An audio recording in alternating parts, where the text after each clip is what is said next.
a little bit about different technologies that are popular in data engineering. There are, if you start listing down, maybe you will list down 100 different technologies. A hell lot of technologies, hell lot of tools are being talked about. But I've listed few of them which are front runners these days.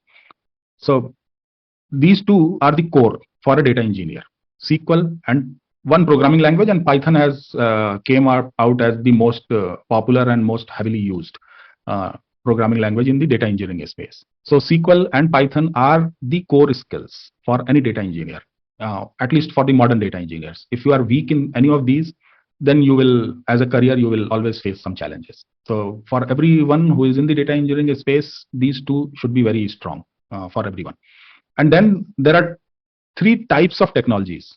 You see three rows here, and they represent three different types of technologies. So first type of technology set is modern big data engineering tools and technologies that allow you to build all three types of solutions: batch processing solutions, stream processing solutions, and near real-time stream processing solutions on big data or huge volumes of data, and they work in a distributed manner. So in that category, Spark, Databricks, Kafka are the most popular tools. There are many others, I won't name them, but these three are the most popular in that category.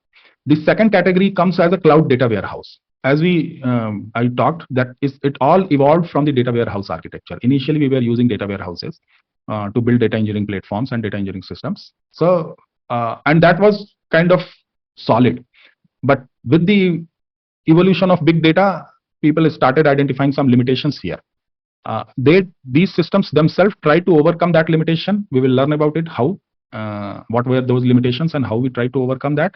But they tried hard to overcome that, and that is still continuing. So, and that's where the second row or the second category of applications are there. They are trying to enhance the data warehousing architecture itself so that it can handle all the modern problems. And in that attempt, these systems are being developed and marketed and being used in the industry. And these are known as cloud data warehouses. These are not comparable with these systems, the first row. These systems are little different, where they allow you to build distributed data engineering platforms using a different approach. We will learn that. We will learn the details of these. But these guys, in a simple term, they extend the data warehousing capability. They extend the data warehousing architecture on the cloud platform, and these are known as cloud data warehousing. The third row is especially on the data ingestion side. As we learned about the three functions of the data engineering, the first function is data ingestion or data integration, right? So, and second is data transformation and data consumption. So this one itself has a huge complexity. A reason is, think about these business systems.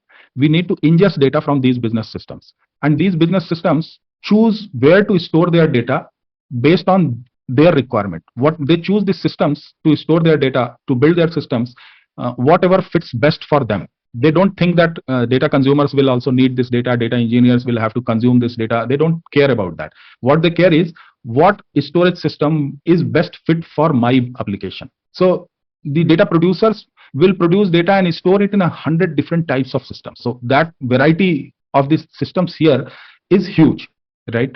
So, and that's why data consumption from those systems has a huge variation.